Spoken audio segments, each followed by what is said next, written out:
You forgot the first rule of remakes, Jill. Don't fuck with the original.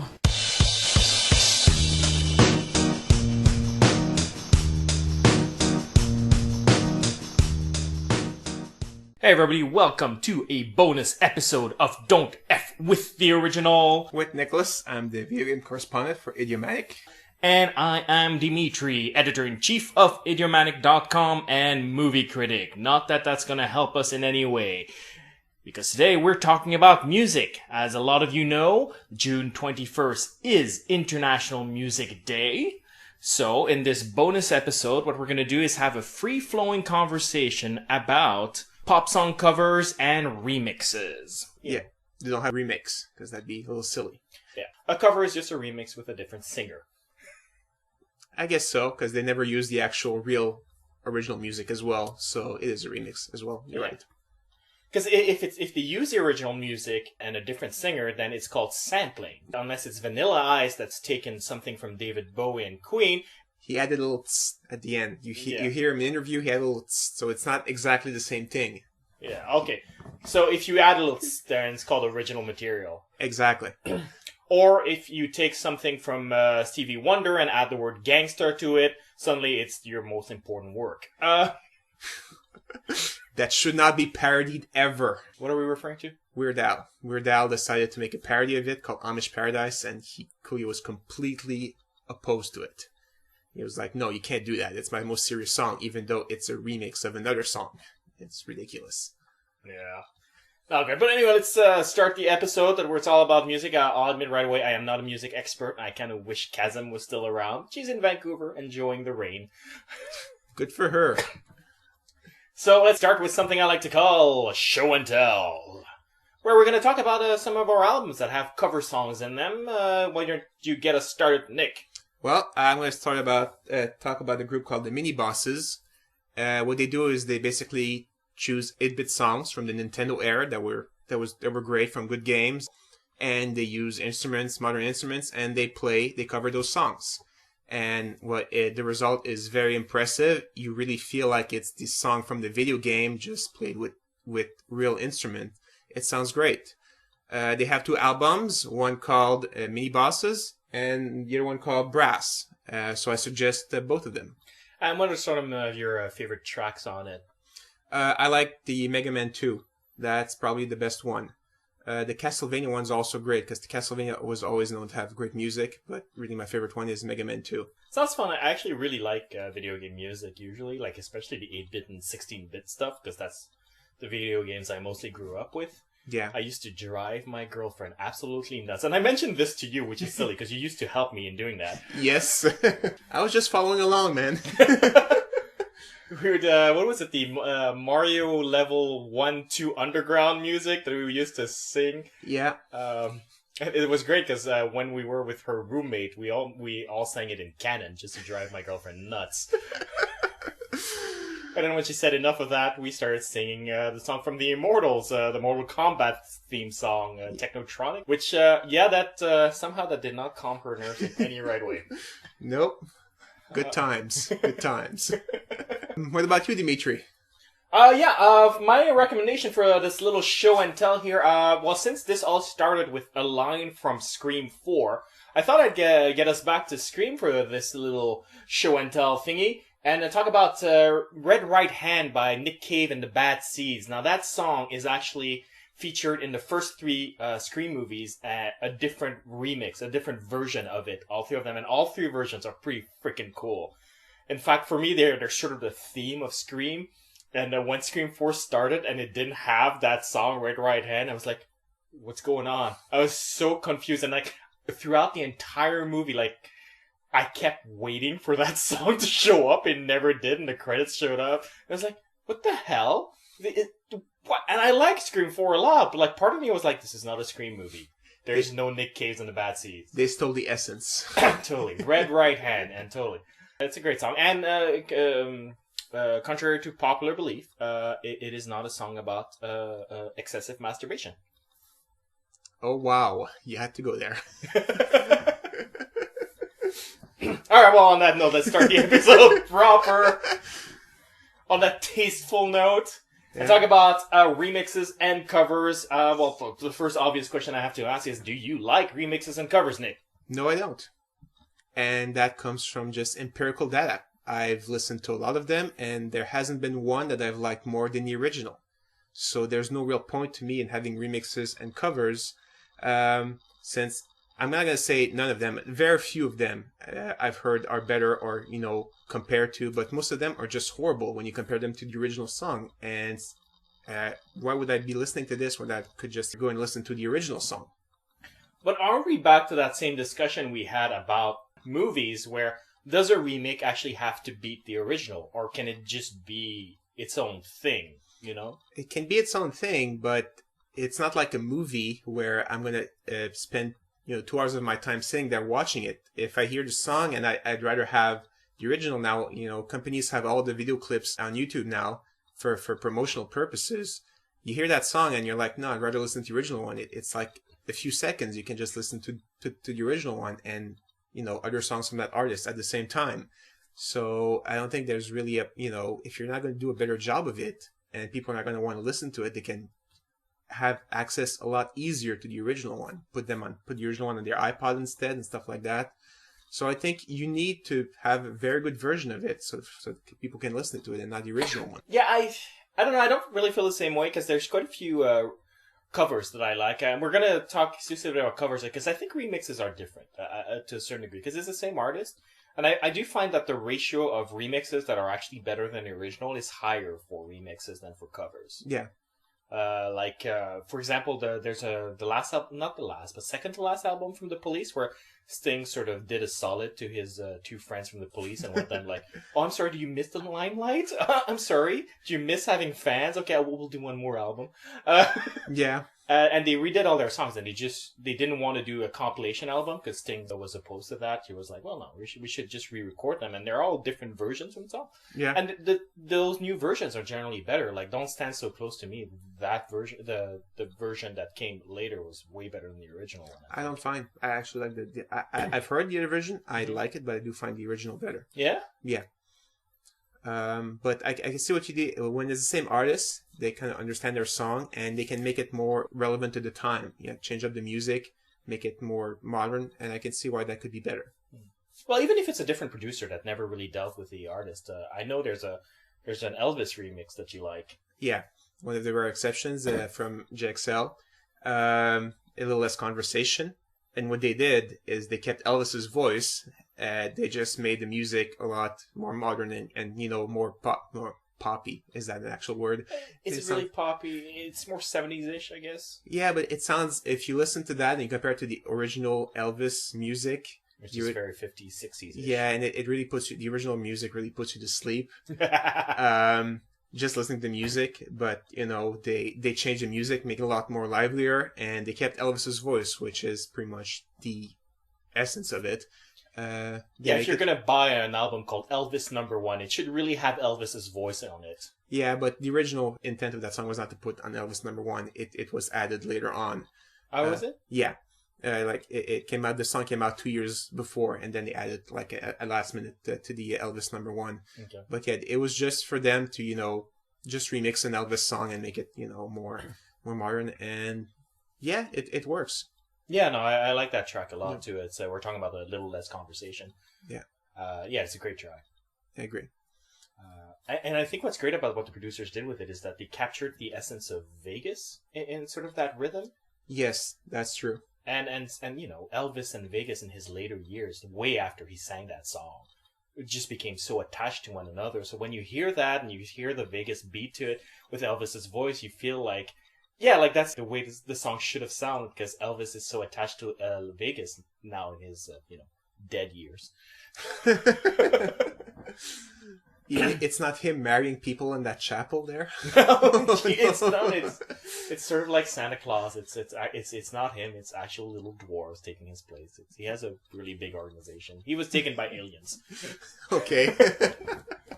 It's a complicated story. I'll tell you about it after the podcast. All right. Can't wait. But even for cover songs by different artists, there's a number of them that I actually quite like. Even though I agree with you, they don't necessarily match the original. I like them just as their own creatures. For example, I quite like Chantal Kreviazuk's version of Leaving on a Jet Plane. Yeah. Which is the song that she did for Armageddon that no one heard because everybody was singing the Aerosmith thing.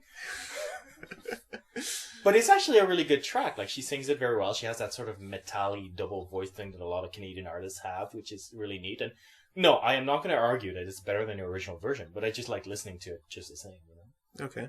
But there's also one from the Canadian Idol winner, or runner-up. I think, no, she lost. She lost to some really effeminate kid. Oh. She did! But Teresa Sorkirka, she sings a Good Mother by Jane Archer. And it's sort of, because she's so young, she's, she's still in her early 20s when she's singing that, like just reaching 20 or something like that. It has a different tone, right? Because when Jane Archer, like, she's old. She's an adult. Yes. She's a grown-up. So when she sings Good Mother and reflects on, her good parenting and where that's led her in her life, it's from the point of view almost of somebody who's either about to become a mother herself or has become a mother herself and has a different perspective as an adult as to what parenthood brings you. Okay. Whereas when Sorkirka sings it, just because she's younger and has a super young voice, it's already somebody who's already grateful for her parents, even while she's still being raised. So it has this completely different tone just because of that. And so it's nice. That's interesting. I guess that leads us to our next question. What makes a good remix or a good cover? I think one of the things for this is this is where the don't F with the original does not apply, I think, to a certain degree. I think with cover songs, you have to make it sound like a different entity. Because like you said, if it sounds too much like it, you're just going to compare it to the original. And unlike movies, it's not like, well, it's not in theaters anywhere. Anyway, it's still on MP3 available. It's still available on CDs somewhere, most of them. Why not listen to the original, Yeah. So you have to make it completely different, a different animal, I think. Okay. But, I mean, what kind of fan base are you looking for then in that case? In that case, say, I remember, was there an Elvis song that they made like a reggae song? I Can't Stand Falling in Love with You or something like that, and they turned it completely reggae. Oh, that's what the one, yeah. Yeah, they did what you did, but I actually like the Elvis song better, and I'm not an Elvis fan. It's just, I don't know, it just sounded weird. And what was the fan base you're going for? You're going for the fan of the actual real song. You're going to different demographics altogether. I think pop songs always go for the current demographic, whoever's buying music now. You know what I mean? Like, they have to be in trend because that's how they get to the charts and that's how they get to sell albums, concert tickets, whatnot. Nobody's gonna make money to pandering to the old music snobs. Yeah. Okay. Because they're out there still buying LPs in New York. I think it's all about modernizing and trying to capture the current trend, I think, when they do that. But I don't think audience is that important. Like, I do think that they have to go in their own direction in the sense that the only way a cover is going to work is if the new performer owns it. When I talk about Teresa Sorkirka singing Good Mother, she's obviously not referring to Jane Archer's song, because, like, who cares? It's Jane Archer. Yeah. I'm not saying she's not good. She's actually a quite talented artist, but she's not the sort of person who's like, oh, wow, you just referenced Jane Archer. My mind just got blown. It's like, it's Jane Archer. You're going to get hundreds of Jane Archer fans are going to write you evil, angry comments. 100 Jane Archer fans? You mean all of them? Oh, wow. And again, it's no offense to Jane Archer. Actually, I think she's a talented artist. But it really is about owning it and making it your own so that people should listen to it and not even think of the original. Because as you mentioned, the minute you think of the original, that comparison becomes really hard to beat unless the song was crap to begin with. And I think it's more of a question does the artist really just feel like using this song to communicate whatever it is they want to communicate through their album. It's really sort of using those pre-established lyrics and melodies to express something that they really feel like expressing at that point in that song and nothing else. I don't think commercial concerns should go too much into it. Okay. Because songs are just 3 to 5 minutes long, so you can use it as part of a vocabulary. It's not like a movie where it's 2 hours long. 2 hours is a sentence, it's a paragraph, it's a text.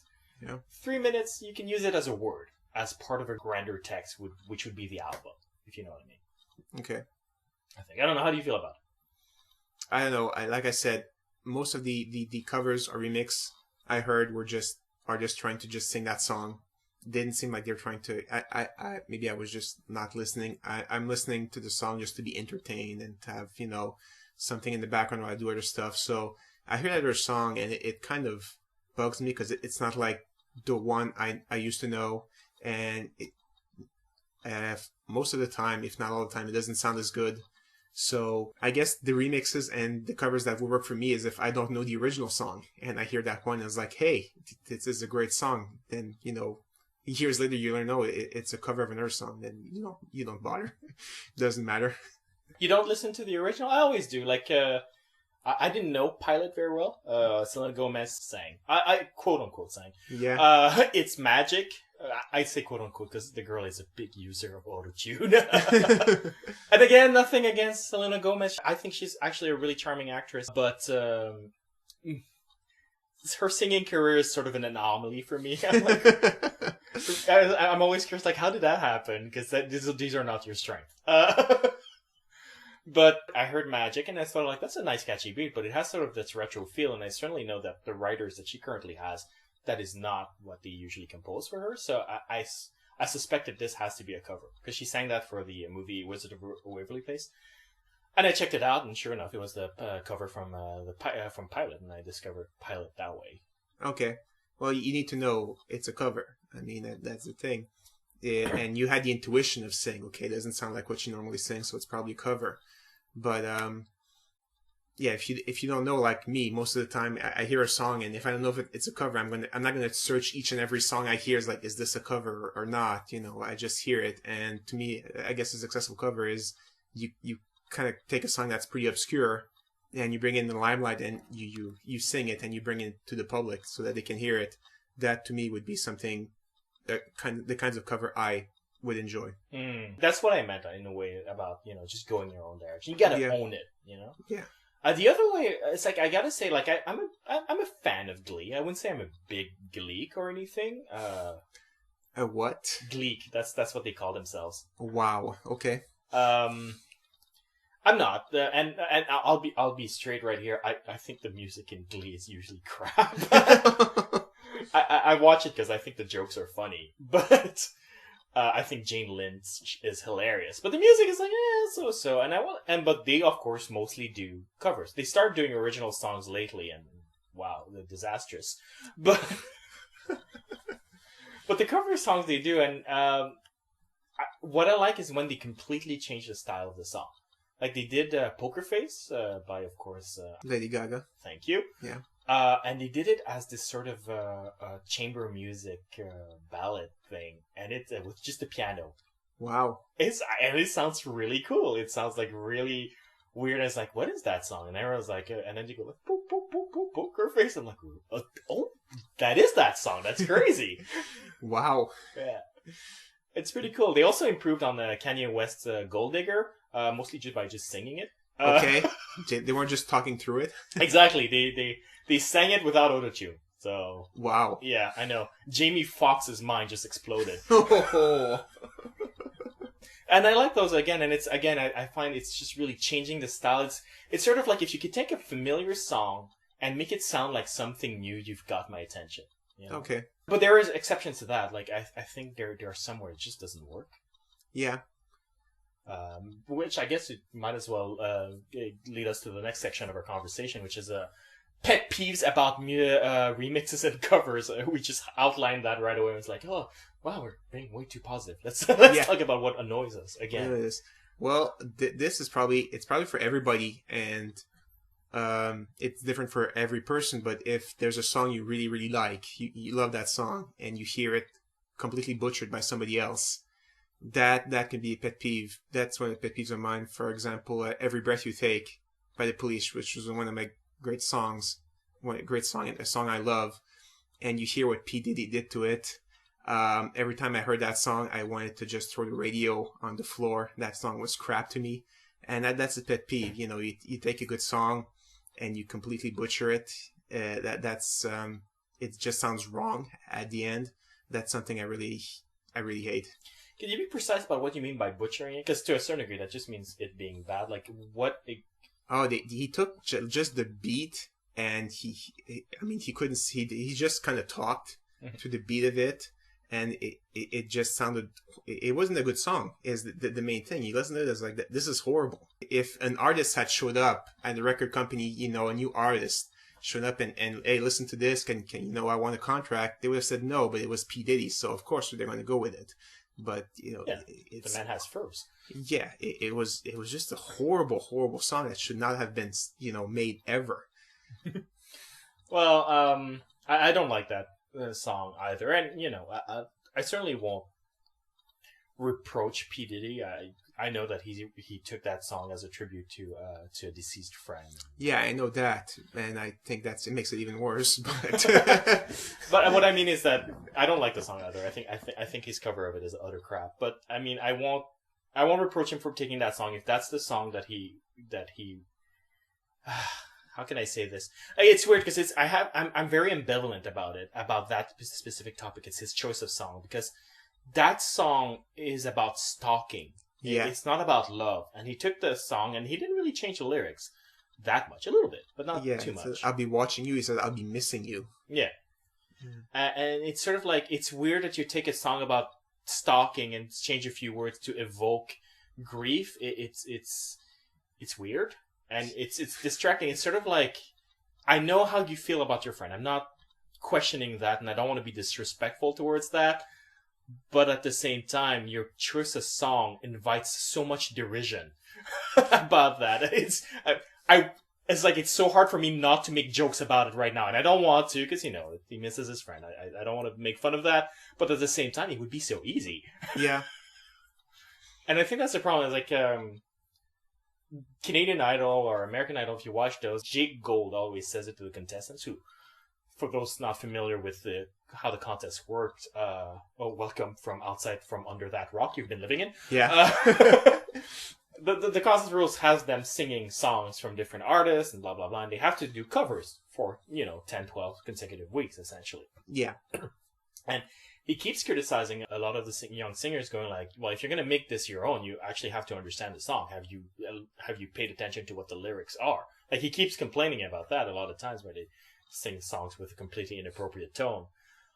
For example, In the Air Tonight, when people sing it weird, he gets pretty pissed off. He's like, no, that song is about anger, about a breakup. If you're not singing it and making me feel hurt and angry, then you fail. Yeah. He's like that, and that's the case with P Diddy. It's like, have you listened to the song? It's about stalking. Yeah. That's one of my pet peeves. Another one is we've mentioned Gangsta Paradise. I sort of hate ghettoification of things, if you will, because ghetto is sort of a culture that comes from an environment. You can't take something from outside that environment and say like we're gonna make it ghetto. It's like, why? Yeah. You know what I mean? And then complain when somebody makes a parody of it because they're not taking it seriously. It's like, okay, you don't understand the whole situation at all. That track was released with a movie, wasn't it? Michelle Pfeiffer movie. Dangerous Minds, I think. And then again, it's sort of that really weird thing because the Dangerous Minds is a movie that has a white teacher saving black kids. That's what the movie is, and it's another one of those movies from especially that era that tries to be sort of sensitive to what black communities are going through and mostly comes off incredibly racist. Okay. Where you're sitting there going like, this movie would have worked better if you had made it a black teacher. Like, yeah, probably. Yeah, I saw movies, I forgot what it was, but it was a principal that showed up in the school. A black principal showed up in the school, and he started doing the whole thing. Forgot the name of the movie. Is it Lean on Me with Morgan Freeman? Might have been, yeah.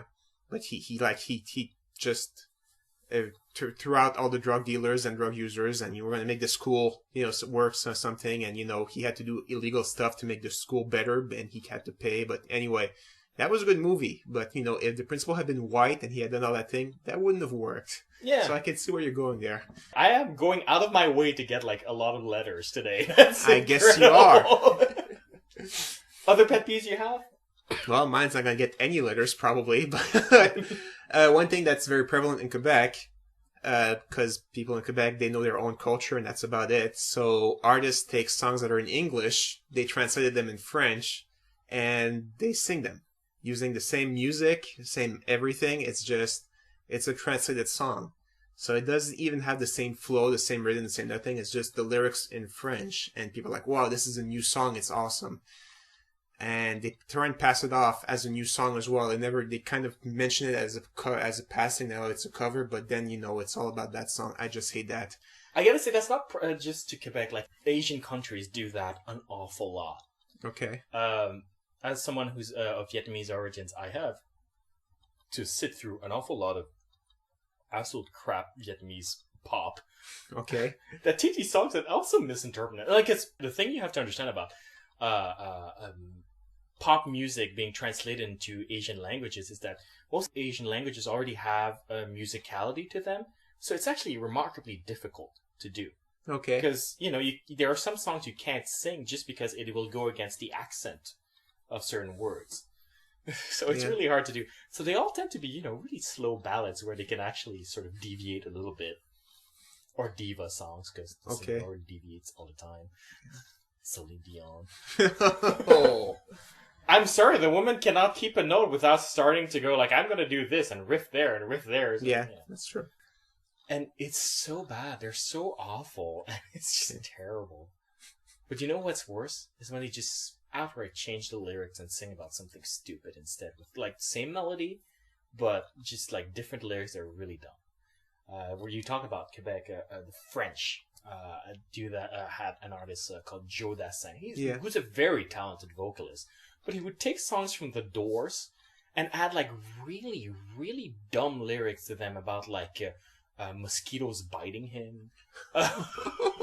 He does that like a number of songs where it's like The Doors, like of all freaking people, The Doors. Like Jim Morrison is studied as a poet. He changed the lyrics to like that would be like taking Tolstoy and adding Transformers to it when you translate it. Yeah, I mean, one example I remember, like What a Night, December 63, that they translated in French, and at one point they just stopped going with the lyrics and they just went like up, down, left, right, and you're like, what are you doing now? You're not even singing a song, you're just saying general directions. It's ridiculous. Oh, that's hilarious.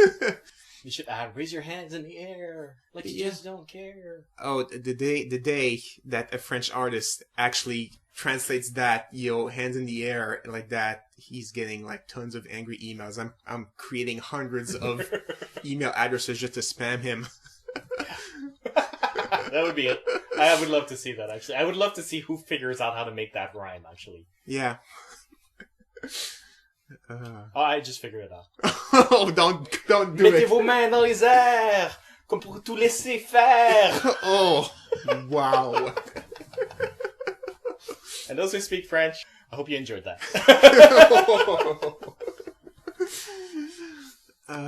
On that note, if you have any questions, comments you want to share with us, write us at mail@idiomanic.com or post a comment at idiomanic.com. We're also on Facebook. We're also on Twitter. And we will see you next time.